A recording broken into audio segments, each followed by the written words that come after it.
She's okay. I can't do it. Okay. We'll do it live. Okay. We'll do it live. It. Do it live. I'll write it and we'll do it live. Thing sucks. Here we go. It's a Friday edition of the Daily Puck Drop. We welcome you into the Puck Sports Studios, built by Limback Lumber Contractors. They got free deliveries, everything from whole house packages to homeowner DIY projects, largest stock moldings in the Northwest, old school service, because they've been doing it since 1930. Give Limback Lumber a call, 206-782-3487. Visit them online at limbacklumber.com. Coming up on the show today, more Geno and DK talk, huh? You probably haven't got enough of that this week. Dipoto continues to be a national treasure. We will debut a brand new podcast coming up later today called The Scout. Chris Egan will stop on by. His new time. He's going to join us at the bottom of the hour. So myself and the go-to guy and Chris Egan can spend a good old half an hour or more together. Please follow the show, me, on social media, Puck Sports on Twitter and Blue Sky.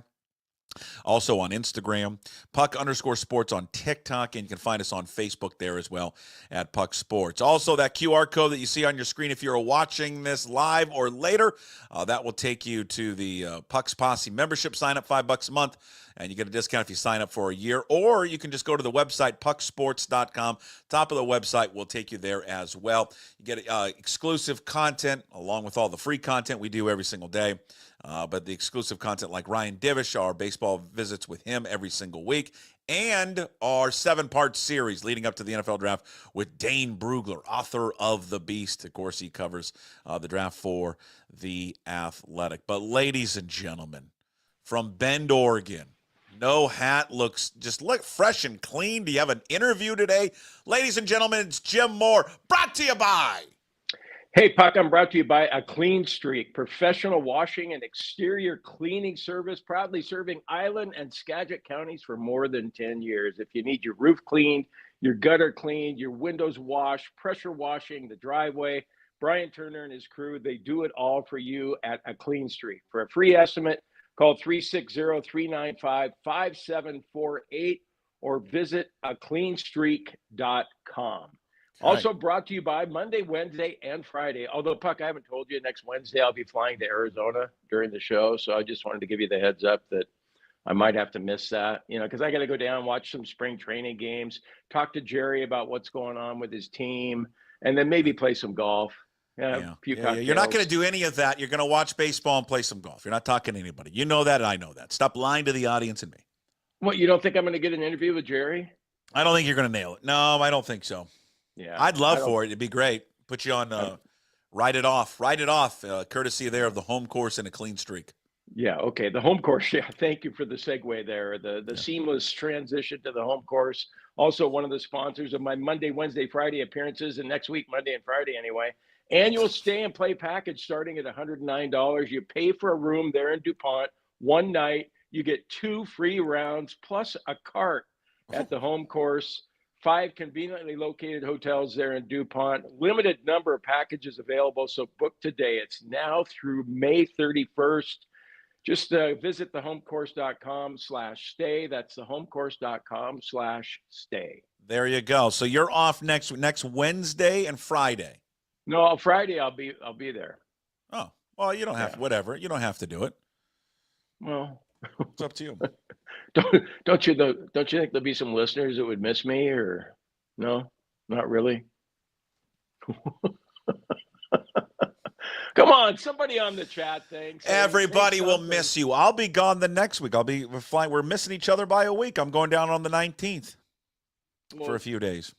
Yeah, but you could do your show in Arizona, couldn't you? I'm not going to. Oh, you're not? No. You're such a big deal. You think that you've built up enough, traction that you could just take time off whenever you want now? It's unlimited. When you are the CEO of a company, unlimited vacation. Oh, Mr. Unlimited. Mr. Unlimited Vacation. I took that 5 weeks that we had at KJR, and I've just expanded. Yeah. I didn't have 5 weeks. I had 2. Yeah, you did. Well, 2 weeks, but you got as much time as you wanted. Let's be honest. You'd call, can I get another week? And they'd give it to you every time. What are you Yes, you talking did. about? You got more than 2 weeks. Why are you always so dismissive of me and demeaning? And it's hurtful what you say about me. It's really hurtful. But you got more than 2 weeks. Maybe 3. Yeah. I don't know, here and there. 2.5. Who cares? I think everyone should have it. I think everybody in this country should have a minimum of 6 weeks. I do too. Isn't that what they do in Europe? Yeah, my uncle, I think when he was working, my uncle lives in Germany. I think he had, when he was still working at this bank, I think he had 8 weeks. It was something nuts. It was something crazy. But it's not vacation, it's holiday. He had 8 weeks of holiday. Yeah. Well, I remember being in Australia once and talking to people, and they just think Americans work too hard. I think we do. Well, you and I don't, but I'm just saying that I think a lot of people do. Like, I don't understand it. Like, why do companies only give you 2 weeks off? It's ridiculous. Or how about like 2 weeks paid and 2 weeks, without getting paid? It's people just work too much. Kick back and relax a little bit. Don't gonna work so hard. Yeah, right? There's no reason for it. I know. What's the point? I mean, I know what the point is. You have to make ends meet and all that, but Jesus Christ, don't kill yourself working. We have one life to live, I just don't get it. It's always got everybody always stressing a strong work ethic and you're going to make it in this world. And, and then everybody's like busting their ass to do shit, I'm just like, God. I would find I tell my kids this. You probably tell your kids the same thing. Find something that you like. And then you will enjoy working. Because if you don't, then you're going to work and you're going to be like, I fucking hate this. So I'm not going to really work you hard. and I are good examples of that, except for, we've always enjoyed what we do for a living.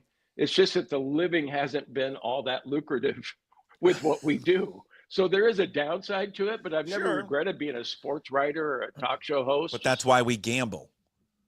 Oh, yeah. So it makes up for all of it. The gambling Who's your guy? I went with Ludwig Aubert. Oh, okay. He's okay. Right. Where's he at now? I think he's even. I don't think he's teed off yet. I'm watching it right now. I mean, freaking Wyndham Clark's on a heater. Absolutely. Like 8 or 9 under. He's at it. Last time I checked, he's at 8. Him and Lowry are both at 8 under that. And I've just started. Have you started Full Swing yet on Netflix season 3? I haven't. Okay, so it's a good the good first couple of episodes is about Ludwig and then a lot of Lowry and Shane and Rory McIlroy. Well, I love Shane Lowry, but again, just like Jake Knapp, I had Shane Lowry last week. Yeah, and there you go. So he's terrible last week, right? No, what was it? I don't know what he did. No, he wasn't terrible, but he wasn't, he was fringe contender. Yeah, well, now he's 8 under leading. I hate this sport so much. Don't we love Shane Lowry, though? I do. I enjoy him very much. Yeah, very much so. He looks like us. He looks like us. He does look like us. He looks like he's just got a fun time. He got a fun time. Hey, you missed a busy day in sports yesterday. I did, but I caught up with it on pucksports.com. I was, out using the Traeger, barbecuing smoking some salmon, and I was listening to you with Mike Garafolo. God, he was good. And I think people who are here already realize what it's like to listen to your podcast and the news that you get, the guests that you have. How would you describe it? Just nauseating or? No, don't really listen to me for a second. Don't interrupt me this time only, okay? Because I'm going to praise the shit out of you, okay? Okay. I mean, Mike Garafolo yesterday, while I was listening, I'm going, oh my God, if I, was still a newspaper writer, I would have been going, okay, I'm going to take some of that. I'll credit Puck for that. I mean, all this stuff he had with Geno, DK, teams that are interested, all these different things. Tyler Lockett, a slam dunk to go to the Raiders, and there's probably some people out there going, well, we already knew that. Well, no, not necessarily. Garafolo's a, one-stop shop for NFL news, and you have him every Thursday on your podcast. He was, it was remarkable. It really was remarkable.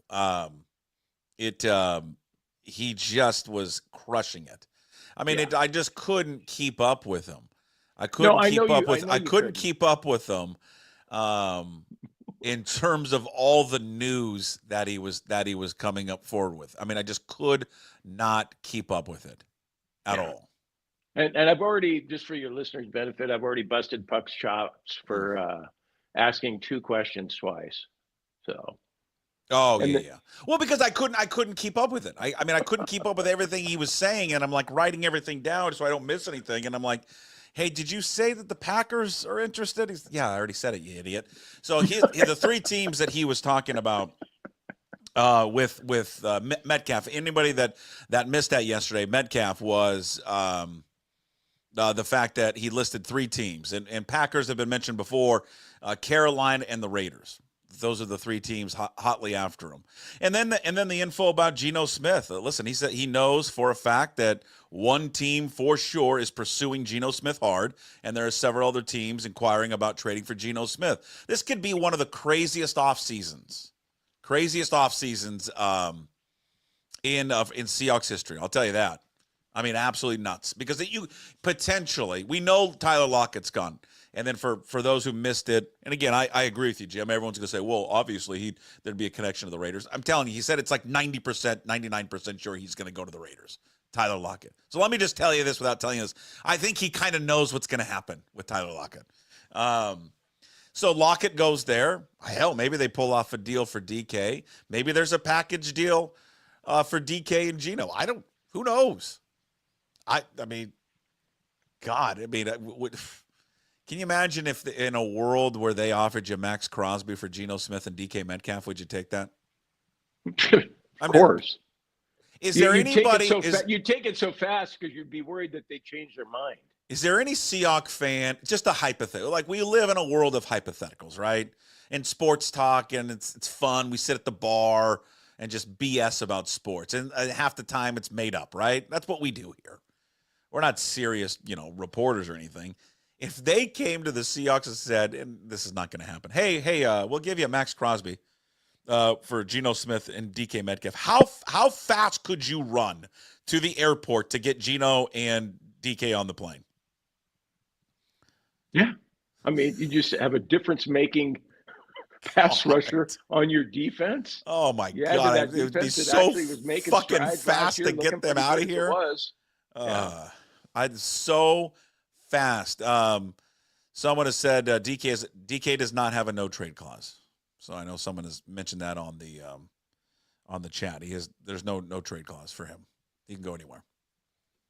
Yeah, well, and then Schneider on that station across the street that everybody doesn't like anymore, but he has a show there now, and he was talking about which I appreciate. I mean, it was nice that he said this, but we assumed it anyway. But it's like, hey, I just want everybody to know basically that this trade has to be in our favor here. It's not going to be where DK wants to go. We're going to make sure that it's going to be the best deal out there. Sure. And if DK is okay with it, then off he goes. And if he's not, then he's going to stay. So yeah, I mean, that's right. You're 100% right. That's the important thing with all this. They don't have to do anything with him. They don't have to move him. I mean, now you run the risk of him being disgruntled. You run the risk of him not coming to camp, not doing anything. Because he's done that before. Has he done that before? Not come to camp? Yeah, I think, maybe mini camp. It was something that in 2022. I don't remember that. Oh, yeah, vaguely a little bit. I mean, it was brief. It'd be a whole Galloway thing again. Remember Galloway with Holmgren? Yeah. No, this would be. Yeah, I think at this point, though, most of the people that are covering the NFL, when it reaches a point when a player requests a trade and then the team is okay with him to go out and look for teams, I think you're probably going to see the end of DK Metcalf here in Seattle. Well, both yesterday, and not to be outdone, I thought Michael-Shawn Dugar was fantastic yesterday too. Mike was just great perspective. Going back and forth, with his thoughts on, he doesn't think it's a good idea to trade him, but understands that, listen, if you're going to, here are some of the best fits. We had a great discussion about Geno Smith, about, hey, man, if you get rid of DK, why in the world would you keep Geno Smith? And this is a hard reality, I think, for Seahawks fans. And I don't know why some fans and some of the media don't ever want to acknowledge this. It's some scarlet letter. If they trade DK Metcalf, they are rebuilding. That's just reality.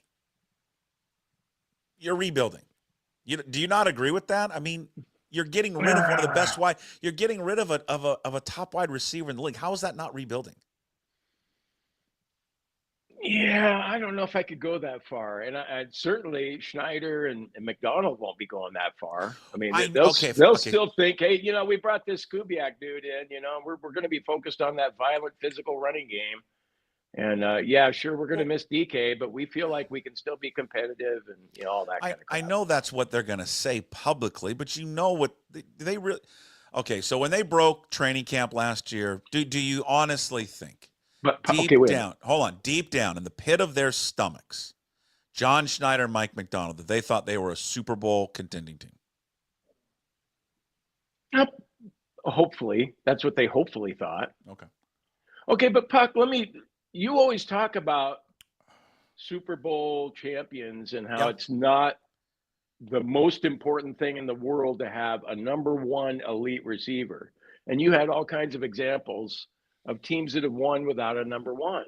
And DK, for all of this, the thing I've been thinking about him, not that much, but enough to think about, like if he didn't look like he looks, if he didn't have, the six pack and, the tall, all those physical traits, if you just looked at his numbers and if he just looked like an average built receiver, do you think we'd think he was all that great? I don't. I think it's the physique thing and his body and his height. But you look at the numbers and then, PFF, whatever you think about them, he didn't rate very highly as a receiver last year. And if he wants $30 million a year, if you're going to make $30 million a year, can you give me more than 5 touchdowns, please? Well, those that would defend him would say the quarterback play has been poor. He doesn't look in his direction. I'm just telling you the other side of it would say quarterback play has been bad, doesn't look in his direction. He gets double teamed. They don't have a great offense off of the double team. He's been with a bunch of these coordinators that don't know what they're doing. I'm just saying that's what they would say to defend him.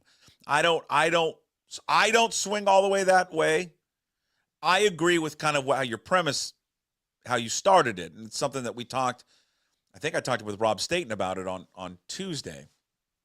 Or Wednesday, is, I look at DK and I go, when he gets off the bus, the physical nature of him, this guy should be the best receiver in the league, and it shouldn't be close.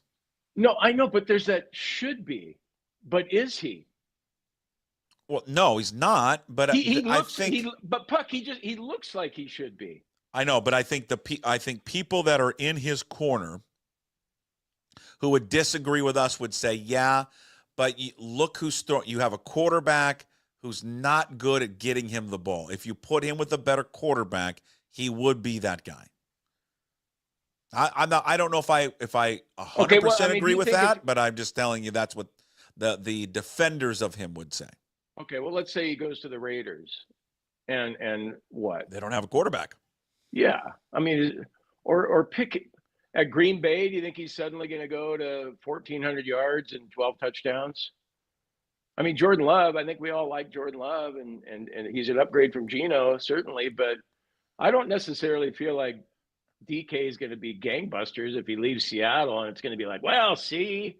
They got a different coordinator and better quarterback. I mean, it could be. I mean, that is right. That's the risk that you run here by moving him. You move him to a team, and you mentioned a couple. Let's say it's Green Bay. I agree with you on the Raiders thing. I mean, the Raiders will be a natural fit, and no doubt the Raiders will be interested in DK Metcalf. And I mean, that Garafolo just confirmed it yesterday. He said it. Are they in on DK? 100%. So, again, they will try and get him, but you're right. It runs the issue. What's the quarterback? It's not going to be our guy Gardner. They cut him. It's too bad. Their loss. But, they don't have anyone thrown to him. So, they're not a contender. And here's the thing. The agent coming out there and saying, well, he wants to go to a contender, right? Well, that's a bunch of bullshit. We all know that. We all know that's bullshit. He doesn't care about that. He may care a little bit about it. What he cares about is who is going to pay me the most money that I can possibly get. No, I heard Michael-Shawn saying that yesterday. Exactly. Too. Yeah, that's what it cares about. If the Jets come at him and say, "Hey, we'll give you $33 million a year and work a deal with the Seahawks," he's a Jet. Fine. He'd be talking about, well, the Jets, they're an up and coming team, and it's nice to be in a big city like New York, and it would just be because of what they're paying him. But don't you think if they traded DK with the salary cap relief you'd get and the draft picks you got, that you might end up being a better team? There's a possibility. I think you could be a better team in the long run. You're not a better team next season, and I think that you are, by trading him, you're looking toward the future. Thus, I do believe it's a step back, reimagining, rebuild, and especially this was my topic that I got in with Dugar, and we just disagreed on it. Is if you do trade DK Metcalf, I don't see the reason why you would keep Geno Smith. I just don't understand that. I would just move him immediately then. Because I just think by trading DK, you're acknowledging in 25 you're taking a step back. You're not a better team without him. Yeah, I don't know. I probably side with Michael-Shawn on that one. I don't necessarily think that's true. Well, F you both then. No, aren't we supposed to say we agree to disagree? We agree to disagree. I mean, it's your opinion. Well, your fucking opinion sucks. No, you're right. I mean, I can see your side of it too. You look at that receiver room. You got JSN and Bobo, and what else? I don't know. It's that. It's JSN and Bobo. That's all you got. Yeah. Well, and I think you already alluded to it though. You talked about it. Then the other side of it though, if you keep DK and you don't give him what he wants and he plays out the contract, I mean, is he going to ball out or is he going to be You can't do AJ that. Brown? I mean, is he going to be like finding a book that he's going to read on the sideline? Probably. Yeah. He's a cookbook because he likes to cook. The Jamie Oliver 25-minute meals. Okay, let's say so. He's the Seahawks. We still think he's the number one receiver for Seattle, right? I mean, I think he is, despite Jason putting up better numbers. Okay, I'll agree with you on that. We'll agree. We'll agree to agree. But okay, 32 teams. They all have number ones. Yeah. Okay. Oh, that's a good exercise. I like that exercise. You want to go through? DK? Where would you put DK on all the? Oh, look at you, sports radio guy. You've really come up with a real hot button issue. Listen, pal, you can only have one. I don't know. I got to go. No, but what is he like? 18? Is he the 18th best number one in the league? You're gonna put me on the spot to go through all these teams and find their number one wide receiver. No, just talk out of your ass like you usually do.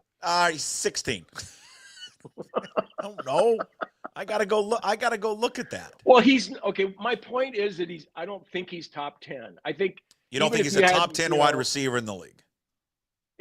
I don't think he's a top 10. No, not based on the numbers. Not based on the numbers in front of me, but I got the numbers for you. What do you want to base it on? Catches or yards? Well, I don't care. Both. Let's just go yards. Okay. I mean, Jamar Chase, Justin Jefferson, Bryant. I'll be honest with you. I don't know much about Brian Thomas Jr. for Jacksonville, but he's got the third most receiving yards. I'm just going to go out on a limb and say that I would take DK over Brian Thomas Jr. Okay, wait a minute. But that's a good point you're bringing up. Brian Thomas has more yards than DK last year. Yeah. How many of us have heard of Brian Thomas? I mean, I have not. I have not heard of Brian Thomas. I mean, so I'll be honest with you. Let's play a game. White or black? Brian Thomas Jr. I'm going to guess white, but I don't know. I'm going to go white too. Let's see. Let's click on it. Brian Thomas Jr. God dang it. He's black. What Schneider has to hope for is what we're talking about here is that there's other GMs that look at DK. They don't look at the numbers so much. They look at the potential and that body of his and go, oh, my God, if we got him here with what we have, he's going to turn into what Seattle hoped he would turn into. I think we stumbled on a new game here. White or black? Okay. All right. So Brian Thomas Jr. is black. We were wrong about that one. We were wrong. Right. Brock Bowers. Well, Brock Bowers. I know what Brock Bowers. Yeah. I mean, come on. It's a white guy name. Come on, Brock. Yeah. Same with Lad McConkey. McConkey. Come on. There's no black guy named Lad. I'll tell you that. Okay, but DK's not he's not a number one top 10. Well, I mean, Drake London's fourth receiving yards, St. Brown, Jerry Jeudy. I'll be honest with you. Jerry Judy's 6, In yards, I think DK is a better wide receiver than Jerry Jeudy. Okay. Yeah, I don't. You know what? I'll be honest with you. I think it's close. I think it's close for him. I think he's right up there. Yeah. Well, I don't think it's going to happen because I don't think teams are going to give Schneider what he wants for him. Well, I mean, not a court. I mean, Garafolo. The Athletic had it first and third is what they want. Well, yeah, that's what they want, but that's just what they want. Are they going to get that? I mean, but then you have to weigh out. Most likely not. Okay, nobody's going to give us a first and third, but then if we bring DK back, he's probably going to be disgruntled all year. Do we want to deal with that? So maybe we should take a second and a fourth. Hey, again, I mean, maybe it's you never know what teams want. You know, that you can say first and third, and people can scoff at. I know Diana Rossini had put that out there, first and third, and then she called around, and all people, scoffed at. Okay, so it just takes one team to say, nah, F it. I'm not going to scoff at that. I like that. I'm in. You don't know. I mean, the Raiders, let's say the Raiders, which Garafolo, I think, both agreed with yesterday. And again, I'm just going off what Mike said. Mike says most likely than not, he's getting traded. And then it's going to happen pretty fast. And Dugar agreed with that. He says, I think it's going to happen fast before Wednesday, which is the start of the new league year. I think the Raiders picked 37 in the second round, so a high second-round pick. I think the Packers very much on the table. They picked 20. This. Not all first-round picks are the same. Everyone thinks first-round pick, and they think it's like first overall pick or something. But a 23rd pick in the draft, I don't know. Maybe the Packers get desperate enough. They need a wide receiver. He has a long history with the Packers. Jordan Love needs somebody to throw to. I think that could be very well, but a huge fit for them. Well, where are the Packers picking in the first round? 23rd. 23rd. I just said that. Yeah, well. Remember when you were making fun of me for not listening in the beginning to Garafolo? No, you know what? I do that all the time. I do. I'm guilty of it too. But I go on offense when I feel like I should. I like the kid. No, well, and then Michael-Shawn, I heard that yesterday on Puckett. He was great. Michael-Shawn was great yesterday. I love that. Because I'm so happy to have him on this year. He's so good. Yeah, he was talking about, you pick at 37, you expect that guy to be a starter. Yeah. For sure. Yeah.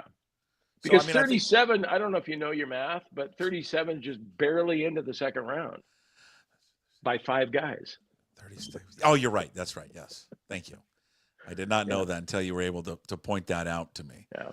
I would trade him. at this point, get what you can for him and move on. Doesn't it feel like, though, he's going to get traded? I think when you – I know there's other examples of this. Buda Baker did this. Who was it? Brandon Ayuk did this. So, and Ayuk even felt worse than this. Look at Ayuk getting $30 million. If I'm DK, I'm going, God, I'm as good as Brandon Ayuk or even better. Yeah, I mean, Ayuk did this where you really thought it was over. And then they were able to patch things up. So, again, all this can be patched up, but I mean, if he's on his way out, then he's on his way out. I mean, maybe they look at how they built this team before. And I thought when I brought this up yesterday with Dugar, and I thought Mike had a great counter to it, and he's 100% correct. But maybe they look at how they were when they won the Super Bowl, when they got back to a Super Bowl. They didn't have a high-priced wide receiver. They won with guys who were, what did Chris Carter call them? Pedestrian? I mean, they were more than pedestrian, but they weren't the focal point of the offense. It was built around a running game and an offensive line and a defense and all that. And so maybe that Schneider's like, well, we got to get back to that. Now, Dugar's counter to it, and he's right. The Eagles just dismantled the Chiefs, and they have 2 high-paid wide receivers, by the way.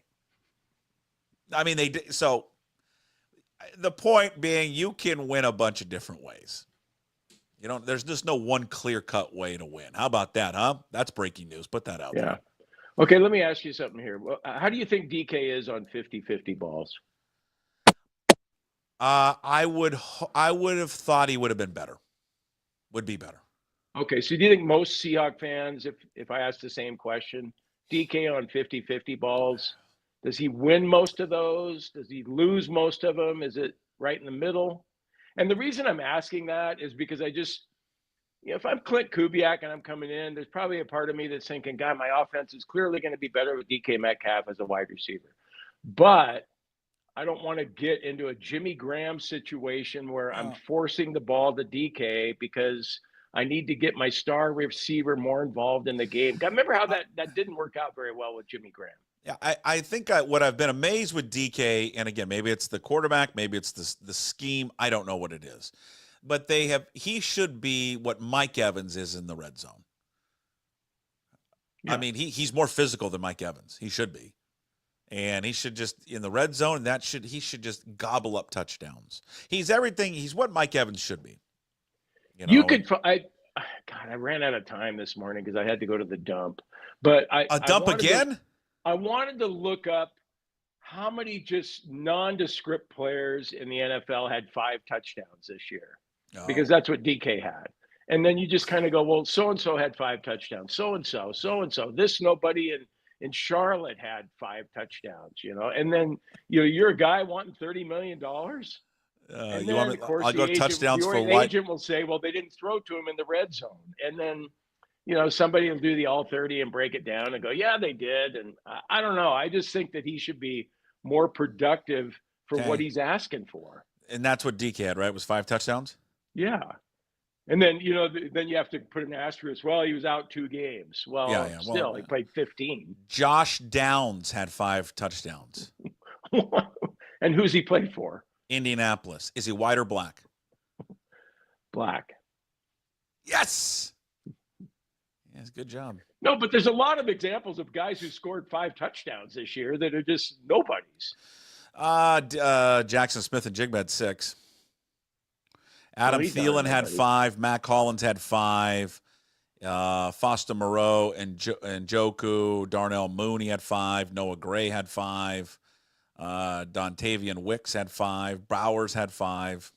So that's your list of 5 guys, at least for the wide receivers, who had 5 touchdowns. But how many of those names that you just listed had you heard of?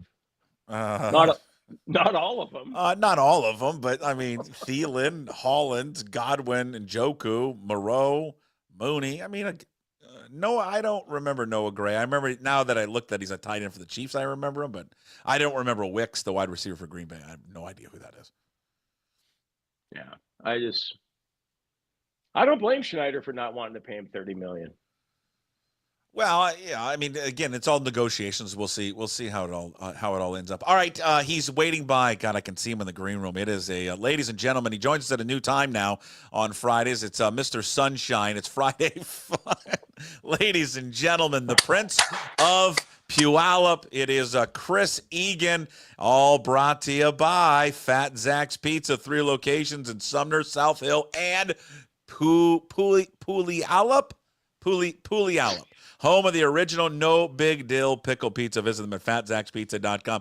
Oh, he's wearing the old practice gear because the Vikings are 1 win away from another state championship at the Woodshed. Hello, Egan. Jim Moore, Jason Puckett. The sun is shining on the biggest city in the world that begins and ends with a P. That would be Puyallup. Don't even look it up, Jim Moore. I've got the answer for you. Into the state semifinals of the basketball tournament for the first time since 1989, when Brian Herding and a young Rico Anchetta led the Vikes. Yep, 1991, the Chris Egan, Damon Heward team upset by the Ferris Saxons in the first round. I did not miss my foul shots. That was Nathan Hedman. Jeez, way to throw Nathan under the bus. God, Jesus. Poor Nathan is probably working at a gas station right now. Like, hey, that fucking Egan guy's had a hell of a career on TV. This guy's pumping gas on his 3rd marriage, and now he gets thrown under the bus.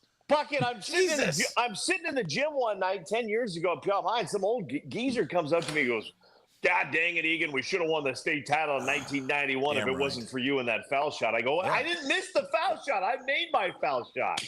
So I've had to deal with that. What do we got? We got West Valley tonight. Yeah, West Valley, you got Glacier Peak and Gonzaga Prep up on the upper end. I mean, it is, Puck. I've been there 2 days in a row. Jim Moore. The best.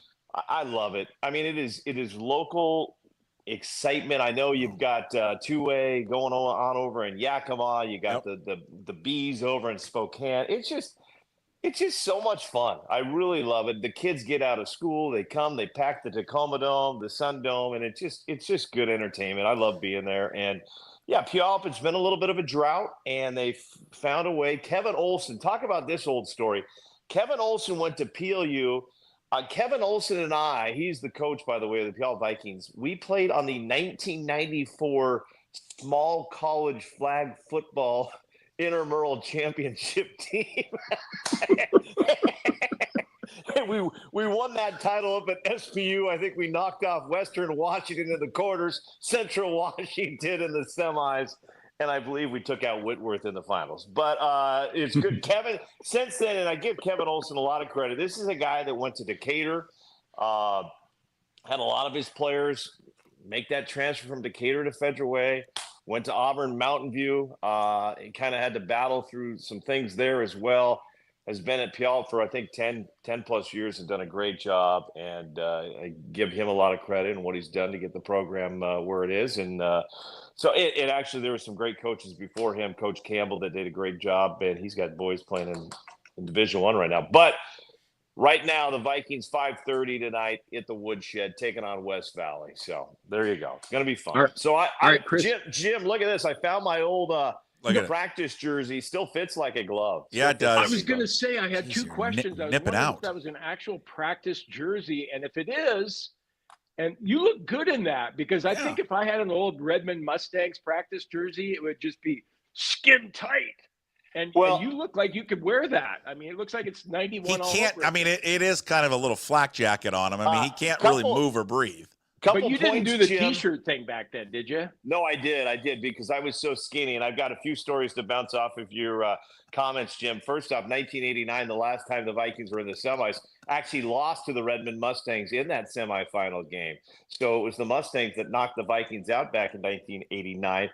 The wife last night after Puyallup won, she said, "Hey, honey, you want to put on your old gear?" And I said, and then what happened? Well, I'm not going to get into details after that, but she did put on her cheerleading outfit last night too. So it's great times with the Did she? household. Yeah. Did you scatter all the pillows in the bedroom to make room? 16 pillows, Jim, go flying. Hey, Melanie, let me show you the old school boxing one. That's Melanie Egan, John L. Scott Real Estate, just in case you're curious. She's a Hall of Fame. She's one of the great Hall of Fame cheerleaders, Jim Moore. And then lastly, Jim, to your point, what was your third point there? You said something. Christ. I rarely have one. You got to get your hands here, Mel, when you're boxing out. He said something. I lost track of where my mind was going. No, I think it's impressive though, because it's been what 34, 5 years now? So I think this is from 1980, 89, 90 was my practice jersey. I think I was supposed to return it. No, keep that. I love it. So I don't think they want it back anymore. But probably not. I may owe Puyallup a little money for that. But no, it's and you know what, Jim, was kind of it was sad in a way, but it was very glorious. People were asking me last night, when was the last time Puyallup made it? And I went into my archive box.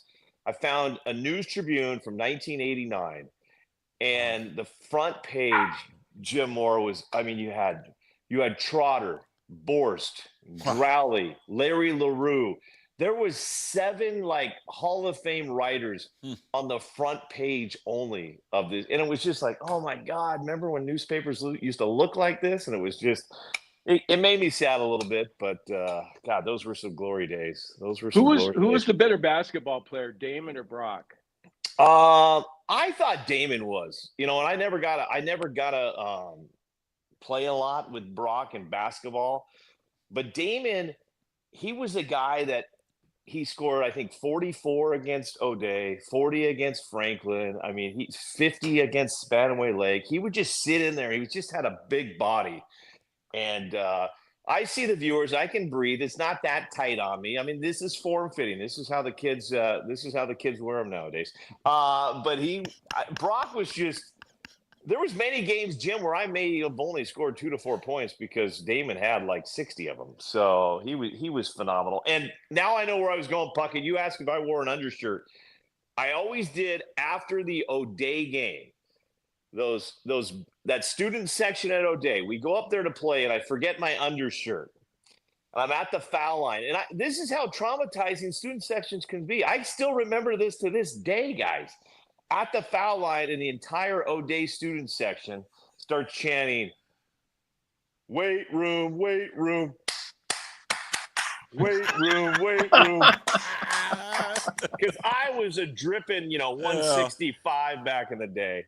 So after that, I wore an undershirt from then on. So what's the hat from? Is that their baseball hat? This is old school. Yeah, this is old. I think this is Billy Joe Hobart's hat from when he played on the baseball team. So Billy Joe was also a member of that 1989 team. Jesus, man. Yeah.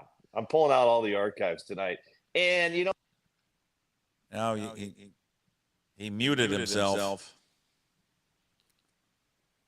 This is the best part of the show right now. I gotta remove him. I don't know what he did to himself. I'm actually happy to see somebody else having technical issues. Yeah. Hold on. I gotta tell him, you muted yourself, you moron. He's like a broadcasting guy too. Egan, you gotta fix whatever you did, dude. I don't know what he did. I don't know why we're getting like feedback now. I don't know, but I'm enjoying it. You're enjoying that somebody else is having struggles? Yes, I am. Yeah, it's usually me. It's like, oh, God, more screwing up again. It's Egan this time. Egan, can you hear us? I don't know what happened. Oh, no. Oh, we can't hear you, and then we're getting all that reverb. We're hearing. Oh. He was on a roll, too. Oh, God. You know what? It's really cool that he's so proud of his high school and having played there, and his kids going, have all gone there. So it's pretty cool to hear that. I don't think, though, being a King 5 TV broadcaster, when he covers that game tonight, that he's going to be able to go into that objectively. There's just no way. He can't. Let's bring him back up. Hey, Egan, can you hear us now? Yeah, I got you guys. Sorry. Apparently, there's some West Valley people outside that tried to cut my transmission. Yeah, well, hey, put it in airplane mode when you're doing it on the phone, so you don't get any phone calls. Hey, are you covering it tonight and tomorrow? Like, how can you be a journalist? Well, tonight? Great question, Puck. And I thought I was very fair yesterday. Mount Si, they are in our viewing audience, and I didn't cheer at all. I was on the sidelines, and one of your old bosses was even down there, on the sidelines cheering on Mount Si, and I kept it very neutral. No Who's reaction. That guy? It's one of, I don't know. He's a Mount Si booster. The guy that shit canned me. I know who you're talking about. Did you go up to him and said, "Hey, you made a mistake with Jim Moore, by the way"? You talk about a cost-cutting move. I mean, come on. You know how much I made? Jesus. Your old buddies, your buddy Ian was down there on day one going live from there. So it was good to see Ian down there doing a show. But yes, I have to anchor tonight and tomorrow night, and I love anchoring the high school sports stuff. So you won't be down there? Well, I'm trying to see if they let me go live from down there. Back in the days, we used to be live from there. Why did you just go live? Wouldn't that be better for you to do the live sports from the Tacoma Dome with their excellent Wi-Fi? Better atmosphere. Now, you guys are going to love this. The two big scoreboards on both ends of the Tacoma Dome aren't working. And I literally asked somebody to go, are we just not turning them on? And they're like, no, they're just not working. They're not working? So where are they keeping the score? Like on the scores table, like it's a youth game with the portable one? That's what they're doing? No, Jesus, mother of God! Their scoreboards, just the main two on the two. The main big ones where you can watch both games and see the score. They're not working. Another member of the media was getting upset because they're not allowing food in. So what do you mean food in? You can't bring in food? You can't bring in food. And he's like, I'm working a 16-hour day. You want me to live off your chicken tenders? Hey, I'm going to tell you, I agree. That's a problem. But those chicken tenders there are so damn good. Let me guess. Todd Millis? Todd Millis? No, but close. John Manley. We love John. I love John, but John would be like, I'm here all day long. I could sit and listen to John and Todd all day. I love those two. Interesting fact, though, and I want to bring this up because I'm getting tired of this one. Because you two are very respective members of the media. Of course. And we have a job to do. Yes. We have a problem going on in youth sports right now. And here's the problem. And I'm being honest. And I even told the WIAA, I said, you need to put an end to this because this is getting out of hand. Any parent now can go ahead and spend $75 to $100 to pay for a photographer to come out and get Instagram video of their kid. And for some reason, these Instagram photographers all of a sudden think they're members of the media. So they're just clogging up the baseline. Oh, you know what? Hold on. And all they're doing is getting ISO video of a kid. No to send to way. The parent, yes, to send to the parent to put on their Instagram. You know account. what, Chris? I'm glad you brought this up because I was I paid my whatever $10, whatever the NFHS network last night because I wanted to watch Rainier Beach play. Yeah. So I got the Rainier Beach. I'm watching Rainier Beach just dismantle Seattle Prep. Yeah. I'm going to tell you just a quick note, then I'm going to get back to it. That's the best, most unselfish Rainier Beach team I've ever seen. I agree. That's the best passing team he's ever had. Yeah, I agree. Jim, they scored 99 points in a high school game. 99 points. Wait, last night? Or against Seattle Prep. Seattle Prep scored 75. Imagine being a high school team scoring 75 points and losing by that much. They move. Puck, you nailed it. I've seen them 5 times. Unbelievable. The best fast-breaking team. I'm like, do not even try to press that team. They will dismantle your press. It's only when they get in the half court. I mean, the ball. Like you probably say this stuff in coaching all the time. I had a long-time basketball coach back in the Don Forney used to say this. Old Don Forney. Shout out Don. Don't let the ball stick on your hands. No stick. Just move the ball. They don't. The ball doesn't sit in their hands for more than a second, and they got that thing bouncing around all over the place. You keep your heads on a swivel. Okay. It was just fun to watch them play. They got 2 kids. No, they do. One kid's going to it. The Petty kid's going to New Mexico. The other kid's going to Rutgers, right? Yep. Yeah. Yep. So I'm watching, and I'm noticing, God, there's a lot of photographers on the baseline. Yeah. So you're telling me they don't work for the WIA? They work for some parent? No, they're not Como. They're not Cairo. They're Oh, not my U13.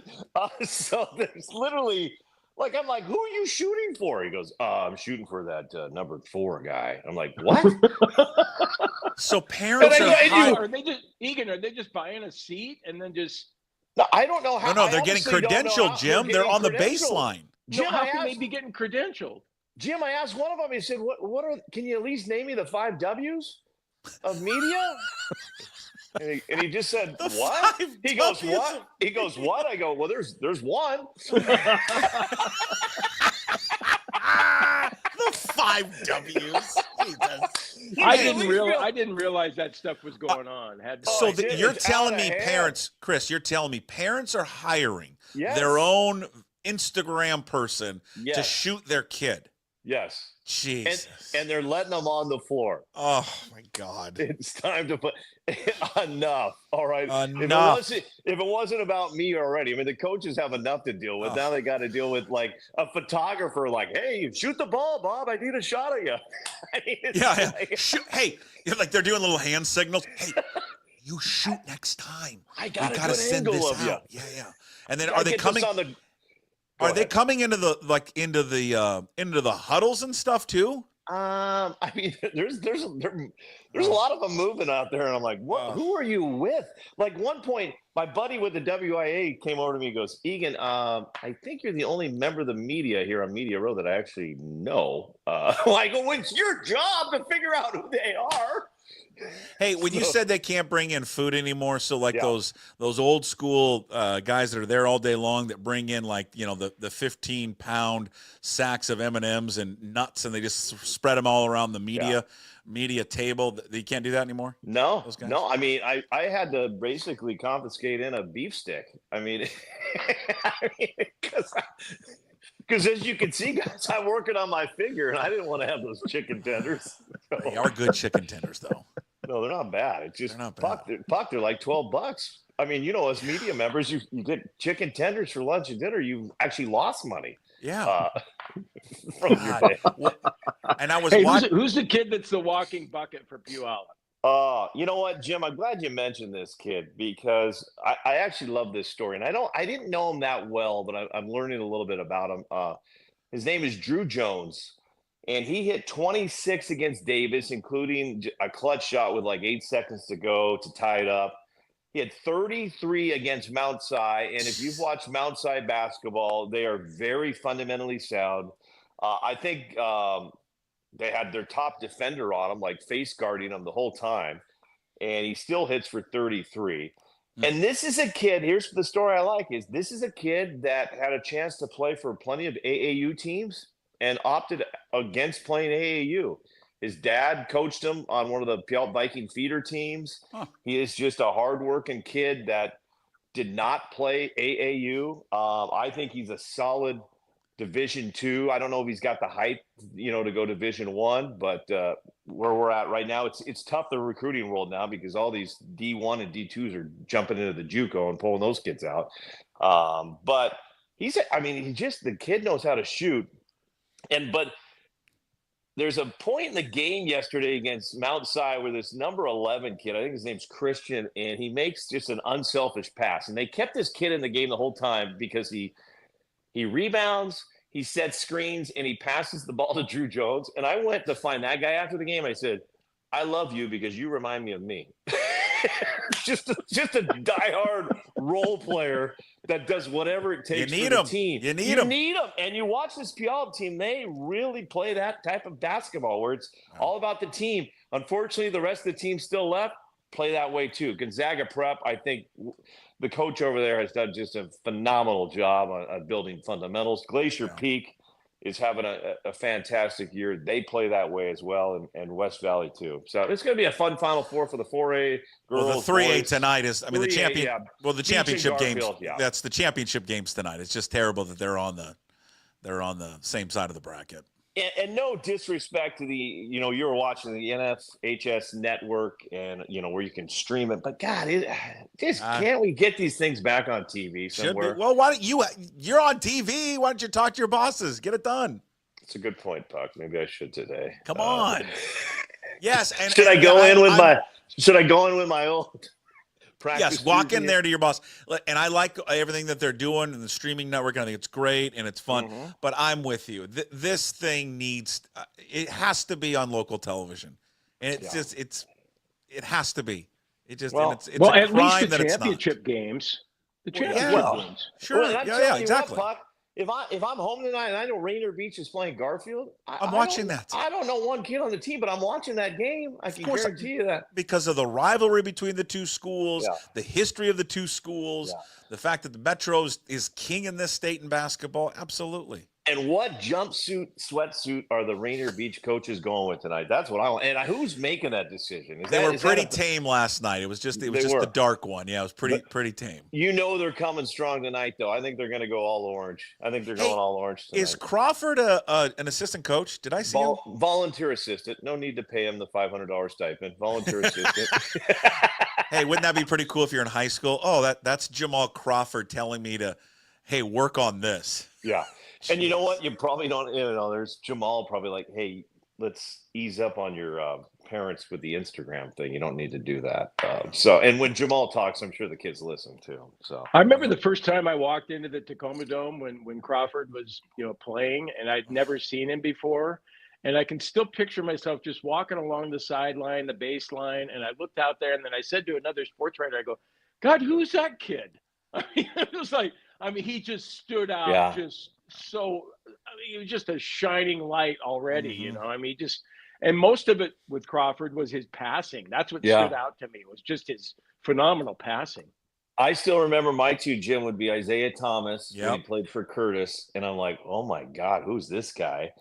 And then when I saw, I think it was ninth grade, Paulo Banchero, and I'm like, that's an NBA player.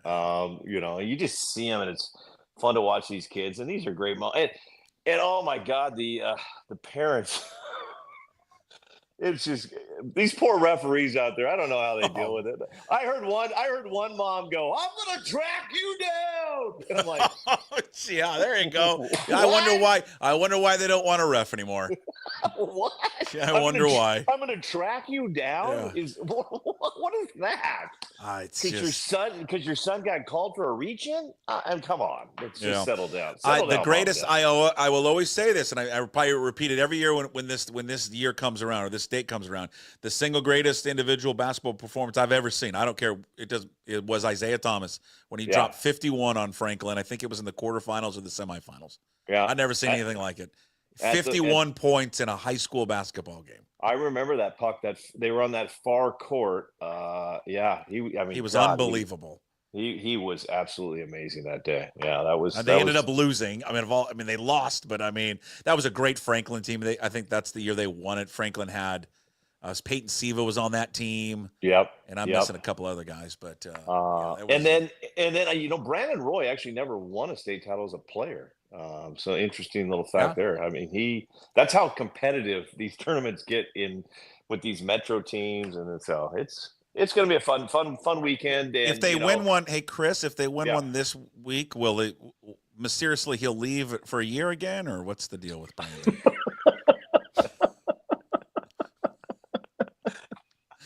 Oh, Puck, you always bring it around. That whole thing was the Nathan Hale one. When is he going to right the wrong and go back to Nathan Hale and win another one? You know where it felt wrong at Nathan Hale, guys, is when I went to Nathan Hale for a prep zone story with Alan Reed, and I saw a bunch of kids in the hallway, and they're like, "Hey, Chris Egan, King 5, why are you here?" I go, "I'm here for your basketball team." And one of the kids looked at me and goes, "Yeah, I don't know anybody on that team." I can remember back then I had a couple of kids from the school newspaper at Nathan Hale come to me and wanted to talk to me about how they didn't like their school being taken over by what was going on there with the basketball team. And the athletic director had warned the kids, don't be complaining about that. Yeah, I remember. I still remember that kid. Kid had been a long time Nathan Hale kid. He's like, I don't know any of them. They just remember, wasn't the story, correct me if I'm wrong, they didn't even go to school there. They were homeschooled. I think a few of them, I think they used the gym.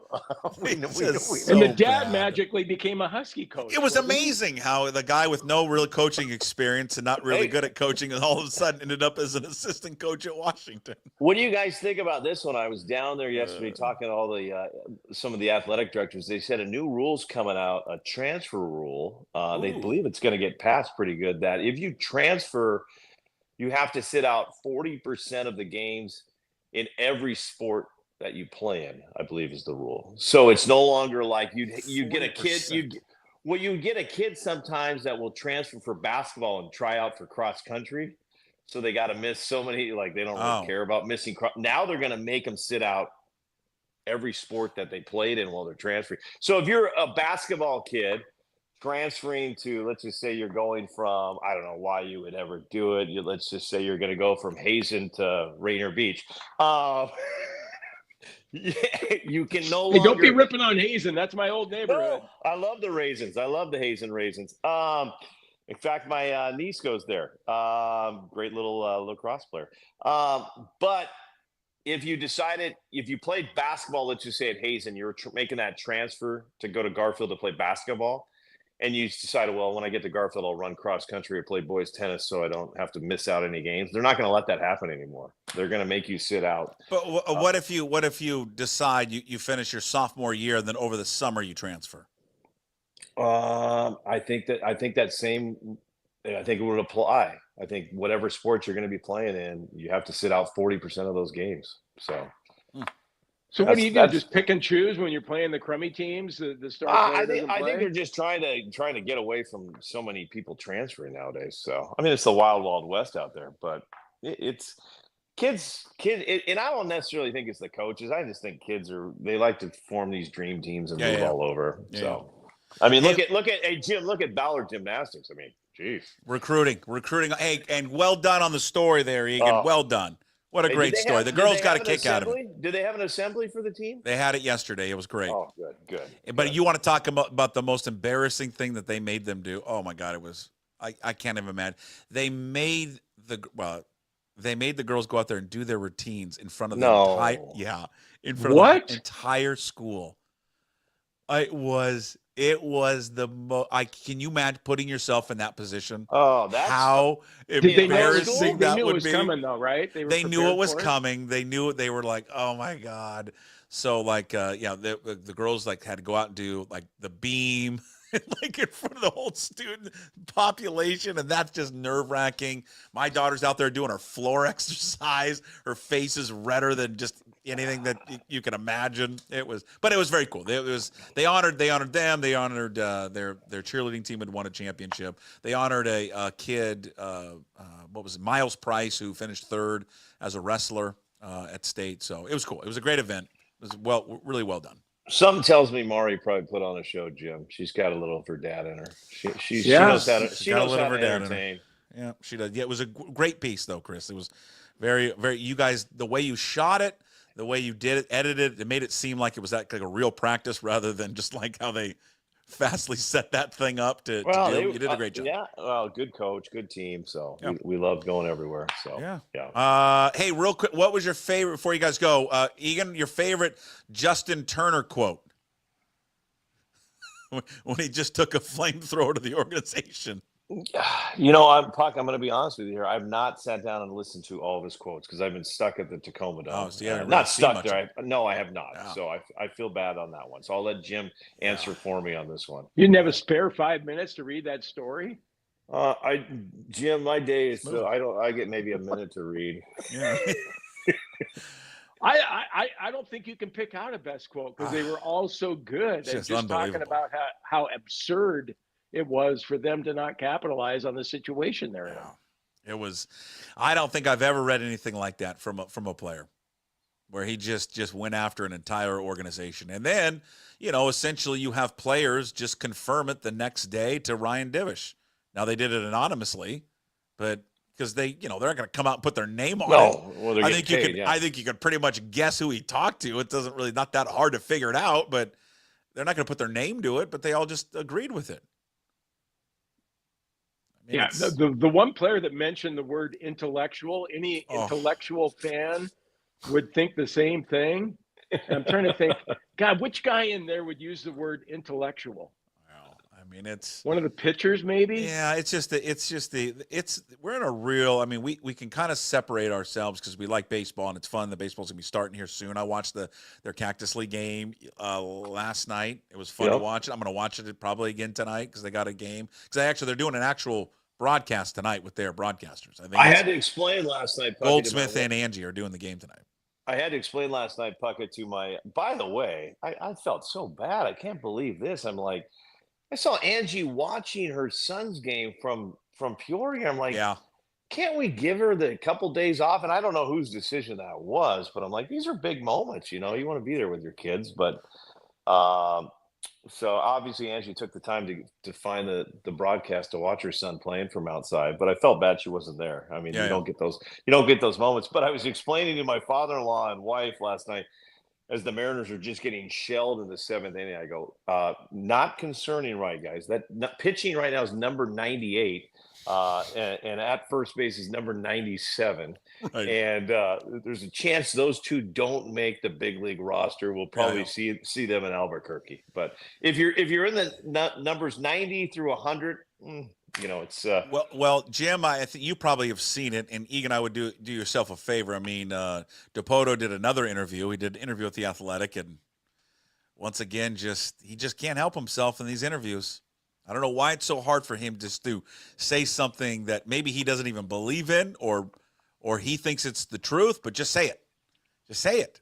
He went back on Jim. Did you read the article yet? I heard you talking about it yesterday.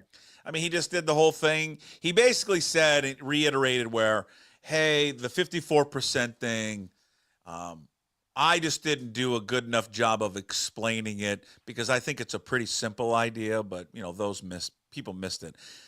And so he's just saying that, fans, you're just too stupid to understand what I was trying to say. I mean, he can't get out of his own way. Well, no, he can't help himself. He likes talking in the media. I don't, somebody, and then nobody can tell him to, like, Jerry, just let Justin handle things. Yeah. And he can't do that, though. No, he can't. Wouldn't it be easier though if like Ryan Lochte's PR person just called him one day and said, you know what? Let's just admit. Wait, the swimmer? Remember the Rio Olympics where he faked being like something happened at him at a gas station in Rio? He faked. Yeah. He faked being robbed, right? Yeah. And then it was. But like he was out boozing, wasn't he? Was he boozing? Yeah. I can't remember, but basically he lied, and then.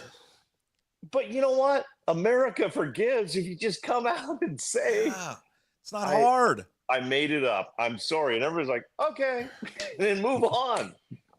All right, Egan. Sometimes it's okay to admit you made a mistake. It's all right. Egan, last thing for you guys, real quick here. Egan, since you work for King 5, and that's, of course, the home of the Seattle Kraken, we are 54 minutes away from the trade deadline. So what are the Kraken going to do here? What's the big target there, Egan? You need a scorer. You need you got to get that puck in the back of the net, Jim. Somebody physical on the skates there. Well, they just traded Brandon Tanev, and the only thing I know about that kid is the eyes. Yeah, the turbo. He and Polanco. Turbo time. Him and Polanco go to the same eye doctor. Turbo time. I think they need to consider getting rid of the coach. But they just got him, Jim. He was, I think you got to give him. Well, he hasn't improved the team. I'll tell you that. They're worse. Who was the first guy? What was his name again? Hackstall. Dave Hackstall. Like Hackstall's got to be watching this team going, I don't think the problem was me. Okay. Well, the next person to get fired is going to be Ron Francis. He's going to be on his way out if it didn't turn around. Could be. As long as they keep Mike Benton, I'm good with whatever they do. Well, no, before Francis, I would think about getting rid of Benton. I would. Seriously, give some thought to it. He's always smiling, though. He's always happy. He's always upbeat. He's like Egan. I drove to the game today, and I put all my workout gear in my brand new Eddie Bauer bag. By the way, after I'm done with the Kraken game, I'm going to go to Dick's. #ad. And then I'm going to do a little Instagram reel. He laid out his suit from Brooks Brothers in one of those, too. Oh, did he do a Brooks Brothers one? Yeah. Jim, I walked into He's a male model. He's unbelievable. Yeah. I walked in there once and they're like, no. I'm like, all right. We love Ben. We love Ben. All right. What any parting thoughts? Any parting thoughts before we say goodbye? Go Vikes. That's what I'll say. I went down there, told the team, let's win this for all the small schools that could never get there before. And small schools. Okay, what are you going to do tonight when it's your turn to talk about the game? And if West Valley wins, are you going to focus on the disappointment of Puyallup or the excitement over there for West Valley? Jim, great question. I think that you may see a tear. The makeup may run a little bit, but I'm not thinking that way. I think they're going to be playing for the championship. I think it's going to be them against. I think Glacier Peak. I don't know who's going to win that other one. So. If they win the whole thing, where does the town celebrate? Well, it will be a parade through Meridian. You better believe that. Dane Looker will be part of that, leading that. His son Isaac is Lawson. Excuse me, Isaac's older. The Law Dog is the point guard for the Vikings. So, and I actually give a lot of credit. It's interesting. This Puyallup team, and I talk about Looker, and I'll mention this lastly. You go back to COVID, when COVID shut everything down, and the kids were told you can't play. It needs to be an outdoor facility. And that's him and his wife. Facility.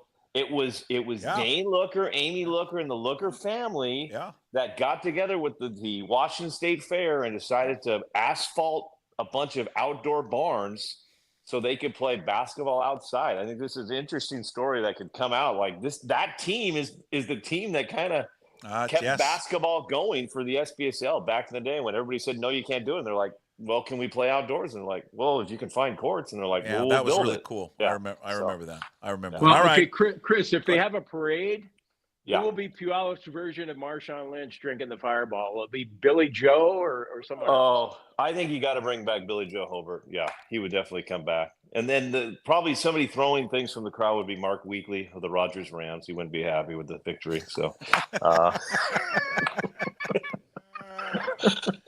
hey, if you got a picture of that basketball uniform and then the cheerleading outfit, send it our way, okay?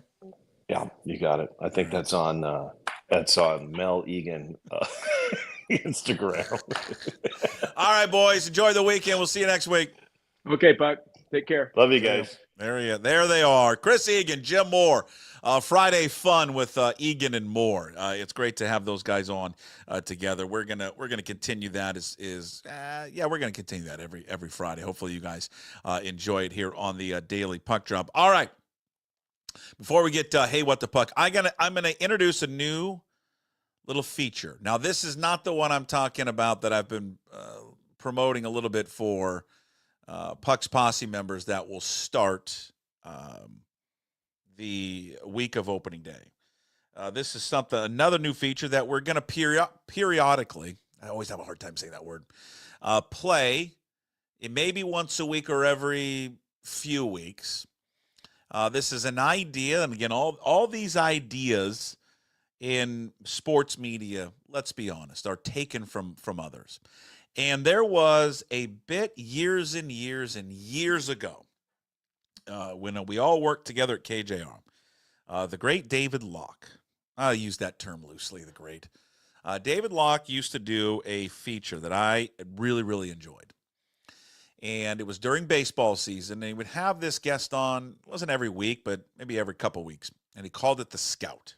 And he had a friend that was a Major League Baseball scout, and he'd bring him on, and they would talk about baseball. They would specifically talk about the Mariners, the players they had. And I loved it because it was anonymous. You didn't know who it was.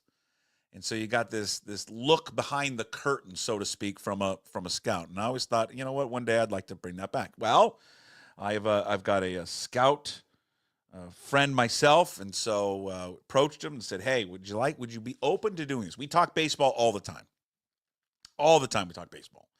And it's fun conversations. Both obviously love the sport, learn a lot from him, and I'm trying to guard myself to never release his name, and I just feel like I'm going to one of these days. But I asked him, I said, would you be open to it? We'll just ask you about certain players, get kind of the behind-the-scenes look at the Mariners and all that, and he agreed to do so. So here's the debut. And again, you'll see there's no actual video of this, but there is video, kind of an element to it. But this is the debut, episode 1 of The Scout. Hopefully you enjoy. Welcome in. It's a brand new podcast, and I'm excited for this one. This, to me, is going to be awesome. One, because I love talking baseball. I love talking to our next guest about baseball. Well, we got a unique twist on it, though. This is called The Scout. It's the real scoop on baseball, on the Mariners, from an anonymous baseball scout who works for a Major League Baseball team right now, has been covering the sport for the past 30 years, been involved with the sport their entire life. So it's the real nitty-gritty stuff on the Mariners, right? No PC stuff. Like, how's this player? Well, the scout's going to tell us. And the biggest challenge for me for this podcast, The Scout, is to never reveal who you are. That's going to be my hardest thing. So, ladies and gentlemen, it's the debut episode of the Scout podcast. Scout, welcome. How are you? I'm great. Thanks for having me. All right, I want to jump in. It's been a crazy offseason for the Mariners, a team obviously that you know a lot about because you have to know a lot about all these teams in Major League Baseball, being a scout for MLB. How let's do this. How would you sum up this offseason for this team? I didn't hear you. Can you say that again, Puck? How would you sum up this offseason for the team? For the Mariners? Yeah. Well, I think from an outsider looking in, that's not part of that organization. I think, just listening to people talk, and you're totally passing judgment. But I kind of feel like the Mariners probably really like where they're at. They love their pitching, obviously, and I think they've offensively there's been some struggles offensively, and obviously it's not the easiest ballpark to play in. But how I'm reading between the lines, that it seems as that organization says, you know what, we like where we're at, and we, some of our offensive players are going to have some bounce back years, and if they have bounce back years, with the pitching staff that they have, I got to believe that organization feels like they got a chance to go to a World Series. Do you you bring up the ballpark? How much is that a factor around baseball when you talk to people around the game? Just the issues that ballpark presents, specifically to offensive players. Yeah, we got the marine air coming in, and you can't dictate when you want it open and when you want it closed. Major League Baseball does that, and obviously I was not in on the conversations, but even back when it was Safeco was built, even Griffey wasn't a big fan, because the ball didn't carry, right? So when guys try to whether you're in a mid-market club and you're trying to sign free agents, guys want to go put up numbers. And if you look at, historically, that ballpark wasn't really conducive to giving up, to putting up big offensive numbers. So, yeah, I mean, it's definitely a factor. I mean, there's every stat known to man on certain ballparks and, the type of numbers that happen in that ballpark. And it's not a hugely offensive park by any means. When you look at how they're currently constructed, I want to get into some of the players, and I want to first start with Jorge Polanco. They seem to get these players who have had success elsewhere, and then they come here, and then all of a sudden it just falls apart, and they just are not the same player anymore. And I know Jorge Polanco battled injuries, but what did you see from the scout perspective? What did you see with him last year and his struggles? And what are some things where it doesn't carry over this year, or is this what he did last year to you and to your eyes is just something it's going to come, and it's going to come again this year with him? Yeah, from my perspective, Puck, I mean, you got to look at, for one, you have to look at a player's age. I mean, Polanco's 31 years old right now, and he's a 263 career hitter. Prior to last year, it was a little bit higher than that because he hit 213. But, his last 2 years in Minnesota was 255, and it was 235. He hadn't hit close to 300 since 2019. So you're talking 5 years ago. Players get older, right? And usually their prime is more, 27, 26 to 30 years old. That's kind of the prime of a player. So, you are probably, when you sign a player that's, 30 years old, you're getting them on the downside of their career. You're not getting them on the upside of their career. But, sometimes injuries, getting a little bit older, playing in a tough ballpark, playing with a new team, all those are factors. But I got to believe that they feel good about, him as a player. He's always been more of a contact that guy, but last year he punched out 137 times, which is his career high. So that shouldn't really, the ballpark shouldn't dictate your contact percentage. I got to believe the injuries and some of the other things played in that factor. But I think that Polanco is better than he showed last year. But you're probably going to see a guy that's more, if he's healthy, the guy that was more the 2022 or 23 Polanco when a guy that can hit about 215 instead of the 213 that he hit. Tell me, I think you know more about it. You've been around the sport for 30 plus years, so you know way more than I do. To me, the transition, I saw a guy play second base last year who struggled to make throws from second to first. And now they're moving him to a different position, in a position he's not familiar with, has not played there a bunch. What the transition from playing second base to third base, how difficult is it, and what are the adjustments he'll have to make? Yeah, the difference between second and third is just the reaction time. The ball's going to get hit at you quicker, right? And it's going to be on you quicker. So, you really got to have better hands necessarily at third base because you've got to react. Second base, when you're going from third to second, it's more about turning the double play. So, like I said, I think when guys get a little bit older, they get a little bit bigger and stronger. Third base is not it's not a difficult position for them going that way. You look at Justin Turner and some other guys that started more in the middle of their career and end up going to a corner because you get older, you get bigger, you get stronger. And baseball is a profile game. They want their corner guys to hit home runs, even though I don't think necessarily that's really Polanco's game. I think he'll be a solid defender. I wouldn't call him an above-average defender there, but I think he'd be a solid player there. What about Ryan Bliss at second base? They seem high on Ryan Bliss, and there's at times scout that he will show some flashes, but is he a long-term answer in your opinion at second base?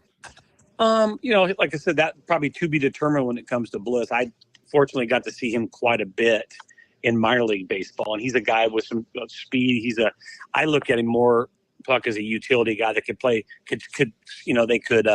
He could kind of spell you at shortstop. He could be an everyday second baseman. I don't see him being a type of guy that could probably play every day at shortstop, but you can definitely see him playing second base. There's a little bit more thump in his bat than you would expect. He did hit 12 home runs at AAA last year in Tacoma before he got called up, and he's got speed. So, like I said, I think I look at him more as a utility player that can do lots of things for your club.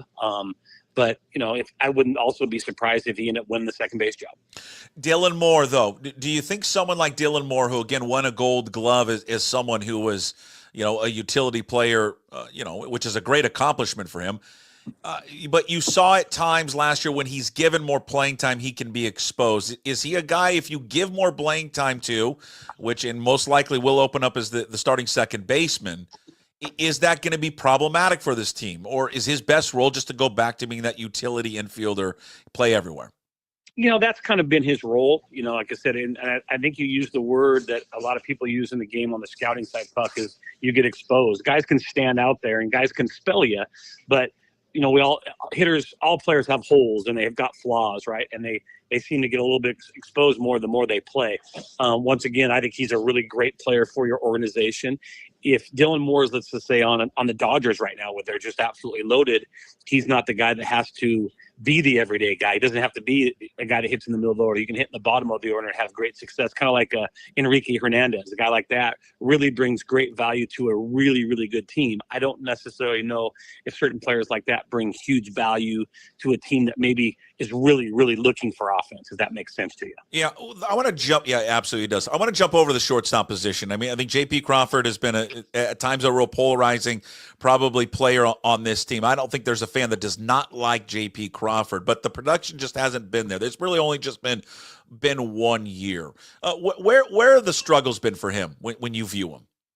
Well, he's always been known as a really good defender, right? That's how you make your way up to the big leagues, playing shortstop. It's the most difficult position to play on the field, in my opinion, is shortstop. So you got to be able to catch the baseball. And once again, we've talked a little bit about age.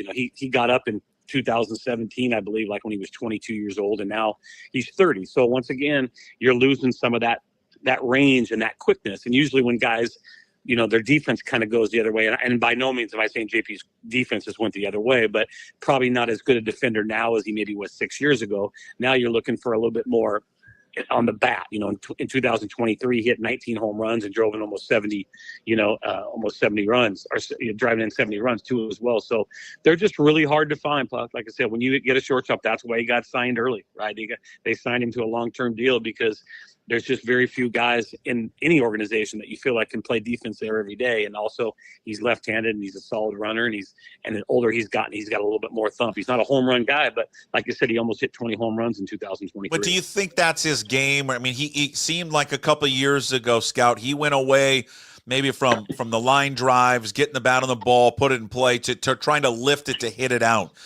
It doesn't feel like that's his game. Should he revert back to what he once was? Yeah, you want to be a guy that makes a lot of contact, but unfortunately the game, that's what's going on right now. Players get paid by hitting the seats, right? And you can't blame players for thinking that way, right? Because the more home runs they hit, the more RBIs that they have, the bigger that contract is going to be. Do I think that's his game? Absolutely not. I don't think that's his game at all. But I think most people, I think probably, I would say 90% of players in Major League Baseball right now are trying to go that way other than the other way, of staying behind the ball and driving the ball the other way, hitting the ball on the ground. That's just not what's being taught. He's doing what's being taught. But there's obviously some changes in that organization. And I got to believe, I'm assuming, that's going to be an emphasis for a guy like JP of not hitting the ball in the air as much. Donovan Solano, what can Mariner fans expect? What can this team expect from Donovan Solano? I mean, it was a signing, and it's certainly for many people scouted, did not move the needle. Yeah, well, I don't think, in this market, if it wasn't a big proven name, I don't think anybody was going to be really super, super happy, So I think he's probably another one of those utility type players, but more of a fourth, type of infielder outfielder type guy. But if he gets hot, who knows what might be able to happen if he gets a chance to play every single day. That's always the tough spot when you're looking at, players, is that, hey, is he a utility guy? Is he a role guy? Or when he gets that opportunity, what does he do with it? So I think it really, like I said, it really kind of determines how well he does when he starts, especially at the beginning of the season. If he gets off to a hot start, my guess is he'll be that guy that they try to run with, for the first 80 games of the season. Julio Rodriguez, it's always been the slow start, Scout, to the season. Once they made the coaching move last year, Edgar Martinez takes over. He once again had a great finish to the season, gave a lot of credit to Edgar and his approach. It seemed like, from my eyes, and I think a lot of people's eyes, and I'm just curious if you see the same thing, is a simplistic approach, I think, for him to get back to. What did you see maybe in that last month or two with Julio in regards to working with Edgar, and how does he carry that over now to the start of this season? Yeah, it looked like early in the season when the games that I was at, he just swung a lot, and he swung early. He looked like there's a little bit more patience, and obviously if you grew up in the Northwest watching Edgar Martinez hit, he was as patient as anybody. So I got to believe that though they're not all going to hit like Edgar, some of the things that made Edgar great, I got to believe as a coach he's going to probably try to relay that information, and hopefully, for Julio's sake, he learns some of that. But he's so super talented. From a fan, because even though I'm a scout, I'm a fan of the game, and I'm such a fan of Julio because you can tell how important the game is. He wants to win. I'm not in his head. I've never talked to Julio, but I will tell you a couple games it felt like he was trying to hit the 8-run home run because he wanted to win games. You get that big contract, and you want to win games. You want to do it a lot, but like I said, he's one of my favorite players in baseball ever to watch. About 5 years ago, when he was in Everett 4 years ago, it was the first time I seen him, and he's turned in. I knew he was going to be a great player. I didn't know he was going to be the player that he is. I didn't realize he was going to be a plus runner and a center fielder as special as he is, but I'm expecting a humongous year for a guy like Julio. He should be a guy that should be leading the league in doubles and be right up there in stolen bases. Yeah, he's a guy that all day long can be a 30-30 type guy, yeah. But when your offense is a little bit struggling, looks like they've had some struggles, you can pitch around special players. But when you have length in your lineup and you have more guys on your roster that are actually putting numbers up, they can't pitch around you, right? So like I said, he's been pitched around a little bit, right? And to his, not to his defense, but to call a spade, like he's had some struggles too, but it's baseball. It's really hard. Like it is really, really hard game. And people just think like, because a guy has success, he's always going to have success. The guy can have the same swing, but mentally, if you're questioning yourself or you look down in the dumps, man, the game gets really, really hard on you. Victor Robles, no way that he's going to put up the numbers at that pace that he was doing last year, Scout. But did he find something, and maybe it was just a change of scenery where it relaxed him? And what does he bring? What does he bring to a team, especially hitting at the top of the order? What kind of energy and resume does a guy like Victor Robles bring to a squad? Well, the thing about Victor Robles too, he can do a lot of things. Like he's not just he's a little stronger than you think. Even though he's 6 feet, 190 pounds, he's got a little soft. But he's a guy that if you put him in the lineup and he plays every day, he's going to play a solid defense. But he's going to hit 10+ home runs and probably steal close to 30 bases. That's the type of guy that he has. So if you can play really good defense and like I said, as a career, like I said, batting average wise, that guy, he's a career 250 hitter. Nowadays, 250 in the big leagues is pretty good, right? It's not it's not horrible nowadays, but a 250 guy. But I think this is a guy that can hit 280 to 300 and like I said, steal close to 30 bases and have a little bit of stock. He's not going to hit a bunch of home runs, but I think he's a double-digit home run type of guy. And once again, I think with the Mariners, they might have quite a few guys that can do that. I don't see it besides Julio, and obviously Cal's got power. They're not a team up and down the lineup that's going to hit 35 to 40 home runs apiece, right? They're going to have some guys that can steal 20 bases and hit 10 home runs. And I think he'll fit right in there, especially if they can pitch the way they want to pitch. You brought up the name of Cal Raleigh. What's the word around baseball, Scout, on him in terms of, do you think, or do people around the sport think he wants to be in Seattle long-term, or is he looking elsewhere eventually? Well, he obviously sounds like he vented his frustrations a little bit, but he wants to win, right? And I think, losing mounts on it gets tough on everybody, right? And he's especially as a catcher, he knows that pitching staff that they have, and I got to believe. And once again, I'm not in his head, but I know the type of competitor he is. Actually, I know his dad really well. When I was a college coach, I had sent some players to his dad, so I know the family just a little bit. And winning is super, super important to him. Right, super important to him. Even though, like I said, he's put up the good offense numbers, he's a great defender. I wouldn't say that he doesn't want to be there. Once again, I don't want to speak for him. I just think he really wants to win. And I think it's frustrating. And some people don't handle it as well when they're not winning. I'd much rather have a guy frustrated when he's winning than a guy frustrating when he's not playing well. Because, at times when he didn't play well, you didn't hear him complain about that. It was more, hey, we want to win. So, I've got a lot of respect for a guy that's kind of willing to kind of put his neck out there a little bit. We got a lot to choose from, but I want to hear it from a scout. Best pitcher on the Mariners staff is who? Wow. Oh gosh. Like we could talk all day long. Look at that entire starting rotation, whether it's Castillo or whether it's Gilbert, Kirby. Gosh, you look at as on the scouting perspective, you always you want the younger type guys, but I don't know. Some days you watch Gilbert throw and you think Gilbert's the guy. Some guy you think Kirby's the guy. Sometimes you think Castillo's the guy. When Matt Brash is healthy, it's hard to, because he's kind of been the eighth inning guy. He hasn't really been the closer. It's really hard to say the best guy on the staff is not in the rotation, right? Or the closer, but he's so important. He could be in somebody's rotation. And then talk about Woo. Holy smokes. It's just it's embarrassment of riches when it comes to that pitching staff, Buck. It's a really impressive staff. So I honestly couldn't tell you one. But like I said, I'm a fan of watching all those guys pitch. You think it was a mistake not to trade one of them?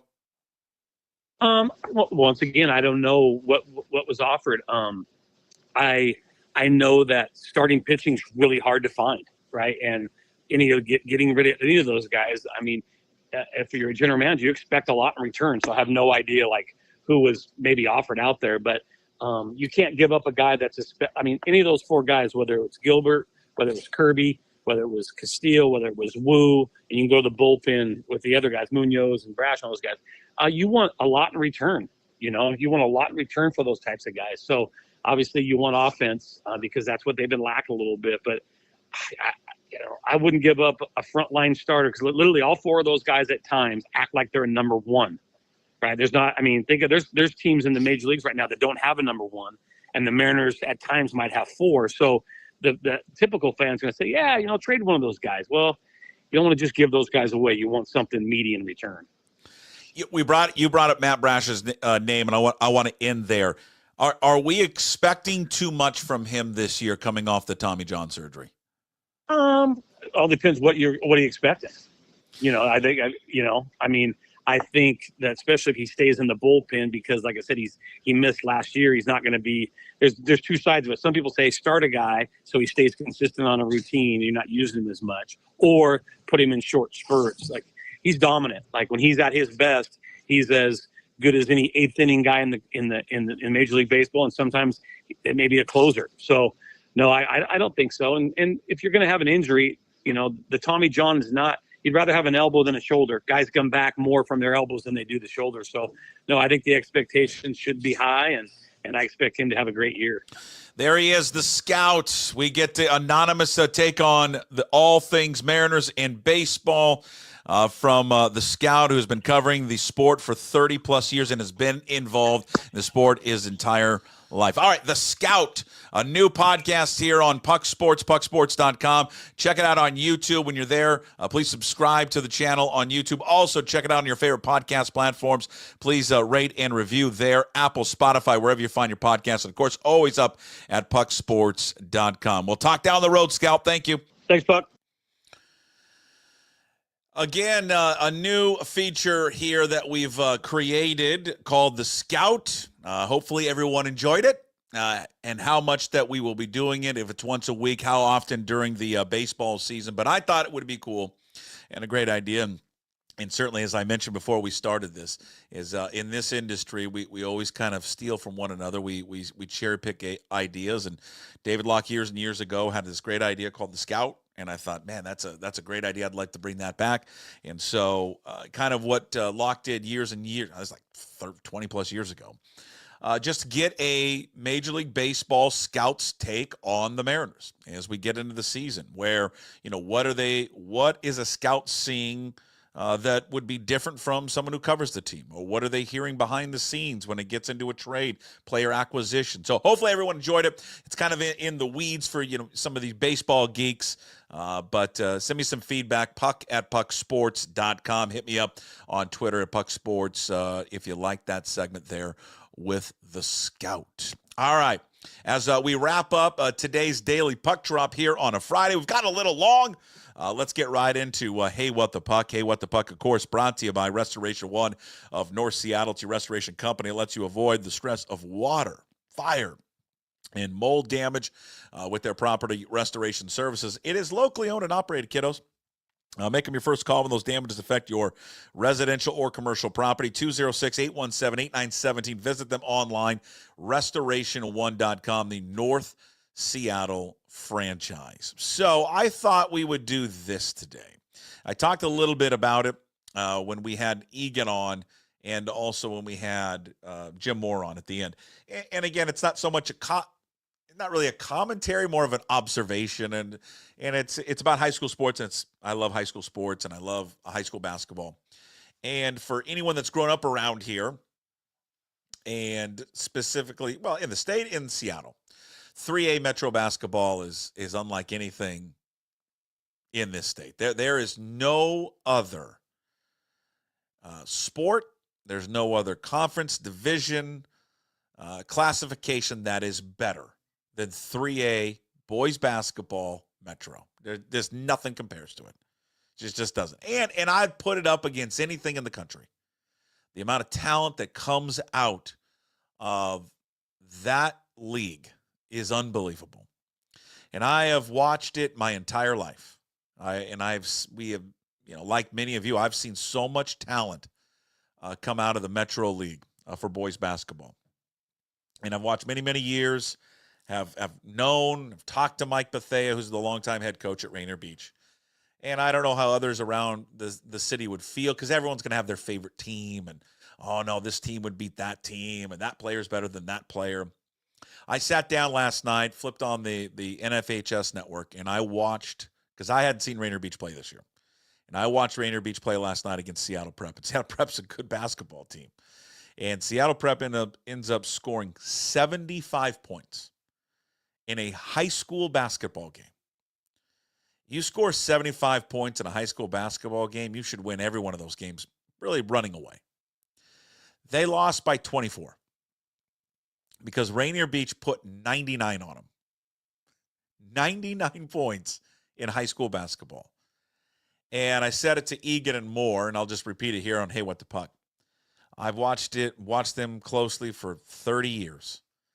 I have never watched a more and I'm not even just for Rainier Beach, a more unselfish basketball team, a basketball team that is probably the best passing basketball team I've ever seen, and probably the fastest team I've ever seen.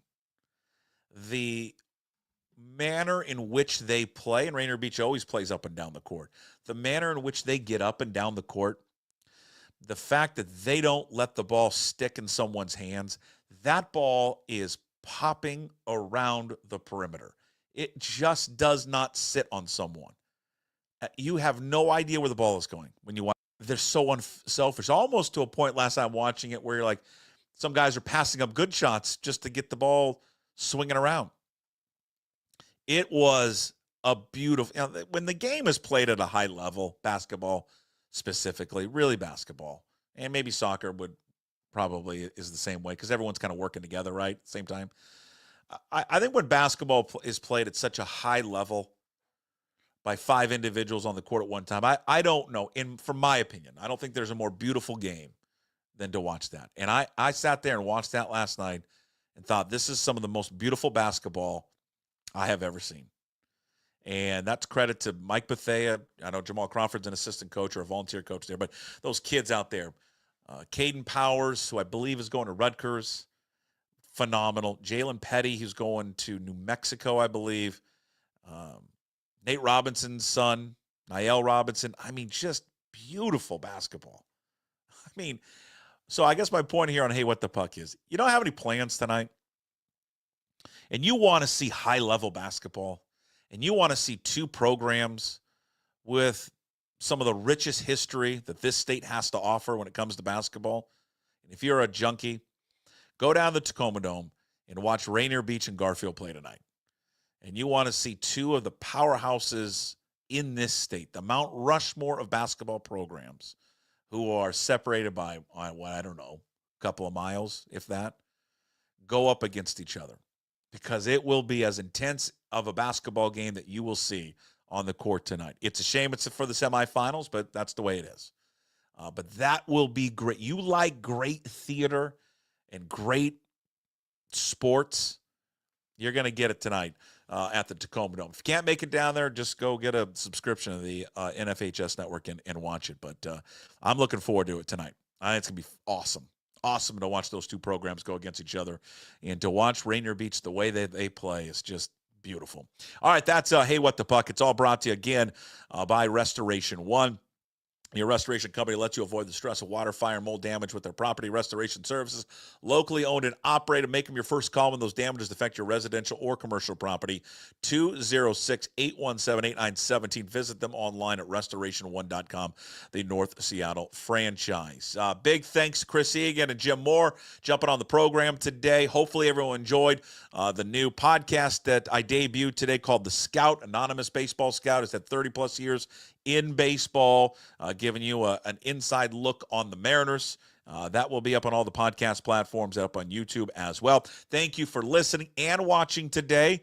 Big thanks to all of our sponsors, Limback Lumber, A Clean Streak, The Home Course, of course, Georgetown Brewery. Go check out their new tavern beer at your local bar, georgetownbeer.com, Fat Zach's Pizza, and, of course, Restoration One, as always. Today's Daily Puck Drop up on YouTube. When you're there, please subscribe to the channel. It all helps. Leave a comment, too. Try to get to as many as I possibly can.